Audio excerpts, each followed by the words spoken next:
Well, let's see what a classification model looks like in Azure ML. So here's my experiment in Azure Machine Learning Studio, and what I'm doing this time is I've got my diabetes data. So I've got details here of my patients who have been in the clinic and gone through the various tests that we've given. So we've got all sorts of information there about the number of pregnancies that person's had, the plasma glucose level, diastolic blood pressure, and so on, all sorts of different medical measurements there, and their age. And then the actual label that we're going to try and predict is whether or not this person is diabetic. It'll be a 0 or a 1. And I've also got another data set here with the doctors for those particular patients. So if I take a look at that, I can see the patient ID and the physician is here.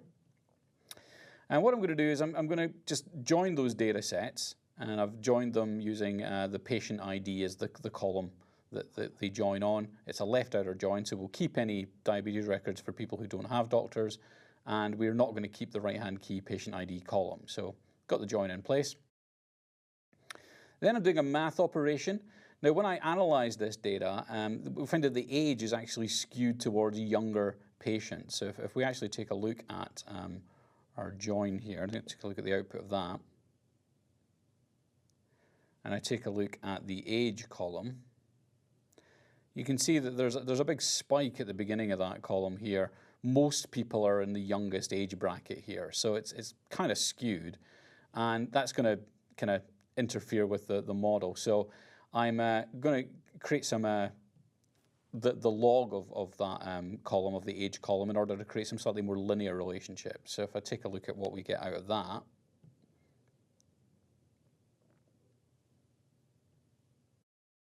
we actually have the log, the normal log of the age. It's still slightly skewed, but it's slightly better. There's a little bit more going on here. So we're improving that relationship of that model. Then, just like we did with regression, we're going to scale these values. So again, when I've got things that look like a fairly normal distribution, I'm going to use the z-score, and much of my kind of medical measures here are kind of normally distributed. So we'll use a z-score for those. We'll use min-max for some of the others. And then my patient ID and the physician aren't really very predictive. They don't, just because somebody's got a unique number of an ID or some particular physician, that's probably not going to influence whether or not they've got diabetes. So I'm going to ignore those. We're not going to use those to train the data. And then we have the same pattern that we had for regression. We're going to split the data. It's a supervised model, so we'll split the data. 70% of it we're going to use to train, and 30% we'll hold back so that we can test and see how well our model performs. So for the actual training, well, I'm going to use something called a two-class boosted decision tree. And again, just like with regression, there are a number of different algorithms that we can use to train.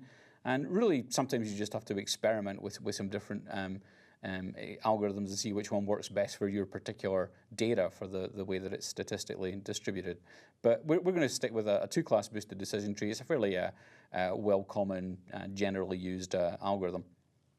And we are going to predict the diabetic column, which was that 0 or 1 value. So we're not predicting an actual numeric value. We're going to predict something between 0 and 1, and then depending on where the decision threshold is, we'll classify it as 1 meaning diabetic or 0 meaning not diabetic. So we've gone ahead and trained, and then we can score the model by looking at the test data that we held back and seeing, when we knew someone had tested for positive for diabetes, we can see whether or not we predicted that they would test positive for diabetes, and then we can evaluate that with some metrics. So let's take a look at the output of the score model here.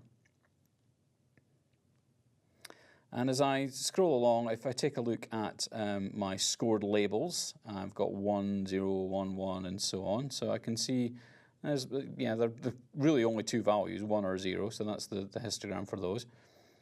And here's the diabetic column, and I can see 1, 1, 1, 1, 0, 0, 0, 0. So as I scroll down that, I can see, it's actually looking as if we're pretty close to the mark on predicting those, but we're doing pretty well. So that's just eyeballing it like that gives me an idea, but I actually want to look at some performance metrics. So we'll go and have a look at the metrics for our classification model. And the main one that we're going to look at is this ROC curve.